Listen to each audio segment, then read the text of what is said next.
നമസ്കാരം. കേരളം ഇപ്പോൾ മറ്റൊരു അവസ്ഥയിലേക്ക് പോയിക്കൊണ്ടിരിക്കുകയാണ്. ഭരണമാറ്റമുണ്ടായി.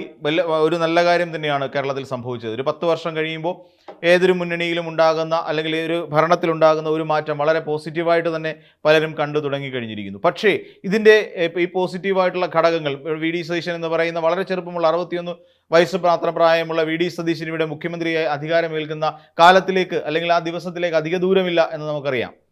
പക്ഷേ അതിനിടയിൽ ചില അസ്വാരസ്യങ്ങൾ നമുക്ക് കണ്ടില്ല കേട്ടില്ല എന്ന് നടിച്ചു പോകാൻ ഒരു ഭരണാധികാരിക്കും കഴിയില്ല എന്നുള്ളതാണ് വാസ്തവം.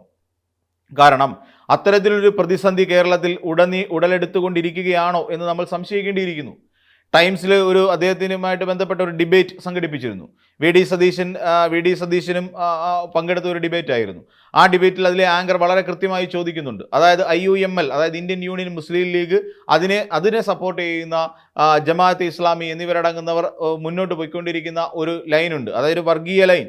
ആ വർഗീയ ലൈനുമായി ബന്ധപ്പെട്ടുകൊണ്ട് ഇവിടെ ഒരു ഏകീകരണം ഉണ്ടായാൽ അല്ലെങ്കിൽ അത്തരത്തിലുള്ള ഒരു പ്രതിസന്ധിയുടെ കേരളത്തിൽ ഉടലെടുത്താൽ, വർഗീയമായ ഒരു ചേരിതിരിവ് നമ്മുടെ സംസ്ഥാനത്തുണ്ടായാൽ അതിനെ എതിർക്കുമോ എന്ന് ചോദിച്ചു. ഒരുപക്ഷെ ചോദ്യം മനസ്സിലാകാഞ്ഞിട്ടാണോ എന്താണെന്നറിയില്ല, വി ഡി സതീശൻ നോ എന്നാണ് മറുപടി പറഞ്ഞത്.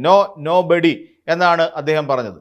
അതിൻ്റെ അർത്ഥം എന്താണെന്നറിയില്ല. പക്ഷേ അദ്ദേഹം പറയുന്നത് I am not a Muslim, I am a Hindu എന്ന് പറഞ്ഞിട്ടാണ് അദ്ദേഹം ആ വാക്കുകൾ ആ ഒരു ഡിബേറ്റിൽ അദ്ദേഹം സംസാരിച്ചുകൊണ്ടിരിക്കുന്നത്. ഒരുപക്ഷെ വി ഡി സതീശൻ എന്ന് പറയുന്ന പരിണിതപ്രജ്ഞനായ ഒരു വ്യക്തിക്ക് ഒരുപക്ഷെ അതിൻ്റെ അർത്ഥം മനസ്സിലാകാഞ്ഞിട്ടാണോ എന്തോ അറിയില്ല. ഇനി അതിനിടയിൽ അദ്ദേഹം കേട്ടപ്പോൾ അദ്ദേഹത്തിനുണ്ടായ അർത്ഥശങ്ക എന്തെങ്കിലും ഉണ്ടായതാണോ എന്നുള്ള കാര്യം വ്യക്തമല്ല. എന്നിരുന്നാൽ തന്നെയും വയനാട് വെള്ളമുണ്ടയിലും തുടർന്ന് ഇടുക്കിയിലുമൊക്കെ നടന്നുകൊണ്ടിരിക്കുന്ന ചില പ്രതിസന്ധികളെ നമ്മൾ കാണാതിരുന്നുകൂടാ എന്നാണ് പറയേണ്ടത്. ഇവിടെ നമുക്കറിയാവുന്ന പോലെ ഇവിടെ ഒരു സംഘം സാമുദായിക സംഘടനാ നേതാക്കന്മാർ, അതായത് വെള്ളാപ്പള്ളി നടേശനെ പോലുള്ള ചില വിഷജന്തുക്കൾ നമ്മുടെ കേരളത്തിലുണ്ട്, നമുക്കറിയാം. സുകുമാരൻ നായരെ പോലുള്ള ചില ആളുകളും നമ്മുടെ നാട്ടിലുണ്ട്, അതും നമുക്കറിയാം. ഈ വെള്ളാപ്പള്ളി നടേശൻ തുടക്കമിട്ട ഒരു കാര്യം, അതായത് കേരളത്തിൽ മുസ്ലിം ലീഗിനെതിരായി ചില പരാമർശങ്ങൾ അദ്ദേഹം നടത്തിയിട്ടുണ്ടായിരുന്നു വെള്ളാപ്പള്ളി നടേശൻ.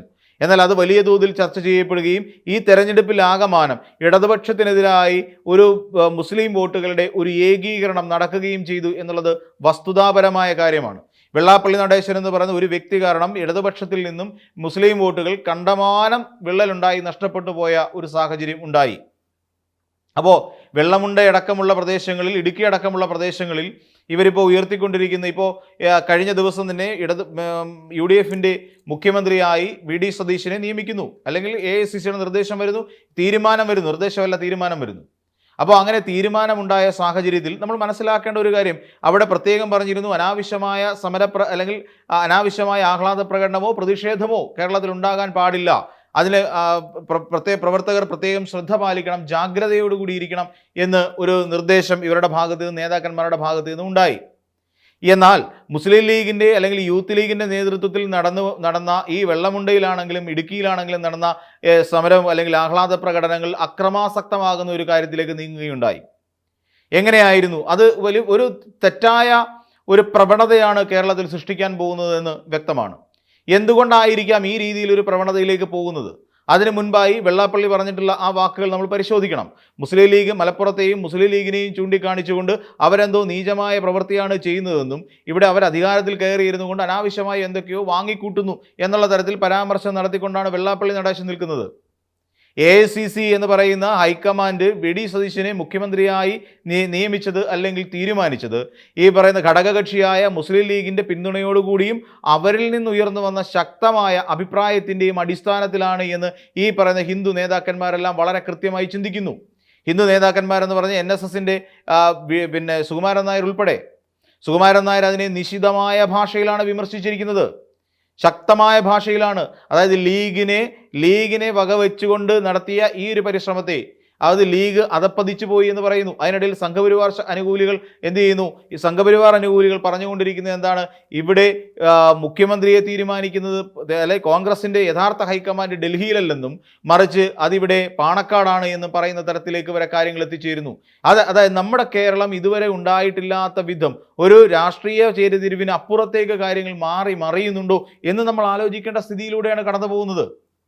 ലീഗിന് 22 സീറ്റാണ് കിട്ടിയത്. 63 സീറ്റ് കിട്ടിയ കോൺഗ്രസ്സുകാരിൽ 46-7 പേരും KC വേണുഗോപാലിനെ പിന്തുണയ്ക്കുന്ന സാഹചര്യത്തിൽ പോലും ഈ പറയുന്ന മുസ്ലിം ലീഗിൻ്റെ താല്പര്യം അനുസരിച്ചിട്ടാണ് വി ഡി സതീശനെ മുഖ്യമന്ത്രിയാക്കിയത് എന്നൊരു ആരോപണം ഇപ്പോൾ നിലനിൽക്കുന്നുണ്ട്.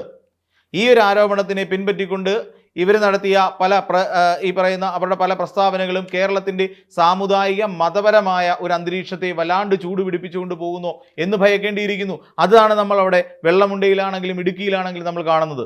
അവർ നടത്തിയ ആഹ്ലാദ പ്രകടനത്തിനിടയിൽ അവർ ഉയർത്തിയ മുദ്രാവാക്യം കേരളം ഇനി ഞങ്ങൾ ഭരിക്കും എന്നാണ്. ഇത് തന്നെയല്ലേ പിന്നെ NSSകാർ പറഞ്ഞുകൊണ്ടിരുന്നത്? സുകുമാരൻ നായർ പറഞ്ഞെന്താ? അല്ലെങ്കിൽ സംഘപരിവാറുകാർ പറഞ്ഞുകൊണ്ടിരുന്നത് എന്താ? കേരളം ഇനി അവരായിരിക്കും, മുസ്ലിം ലീഗായിരിക്കും ഭരിക്കുന്നത് എന്നല്ലേ അവർ പറഞ്ഞുകൊണ്ടിരുന്നത്? അതുതന്നെയല്ലേ ലീഗ് വീണ്ടും വീണ്ടും പറയുന്നത്, കേരളം ഇനി ഞങ്ങൾ ഭരിക്കും. അപ്പോൾ ഇതിനകത്ത് നമ്മൾക്ക് പലപ്പോഴും ആലോചിക്കേണ്ട ഒരു പ്രധാനപ്പെട്ട കാര്യം, ഇവിടെ SDP-യും ജമാഅത്തെ ഇസ്ലാമിയും എന്ന് പറയുന്ന സംഘടനകളുണ്ട്. ഈ സംഘടനകളിലേക്ക് പക്ഷേ ഇവിടെ നിരോധിക്കപ്പെട്ട പോപ്പുലർ ഫ്രണ്ട് എന്ന് പറയുന്ന മറ്റൊരു സംഘടന കൂടിയുണ്ട്. അപ്പോൾ ഈ സംഘടനയിൽപ്പെട്ട നിരോധിതമായ ഈ സംഘടനയിൽപ്പെട്ട ഇതിൽ പ്രവർത്തകരൊക്കെ എവിടെ പോയി എന്നൊരു ചോദ്യം നമ്മളുടെ എല്ലാം മുന്നിൽ ഒരു വലിയ ചോദ്യചിഹ്നമായി അവശേഷിക്കുകയാണ്.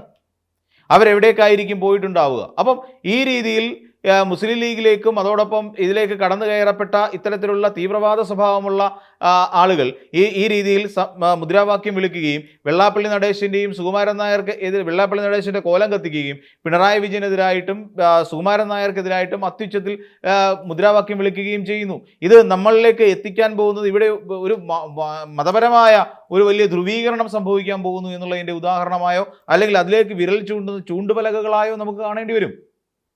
ഇവിടെ ഈ ഒരു സ്ഥിതിയെ ശരിക്കും പറഞ്ഞ വഷളാക്കിയത് UDFൻ്റെ ഒരു സംഘടനാ സംവിധാനം തന്നെയാണ് എന്ന് പറയേണ്ടി വരും.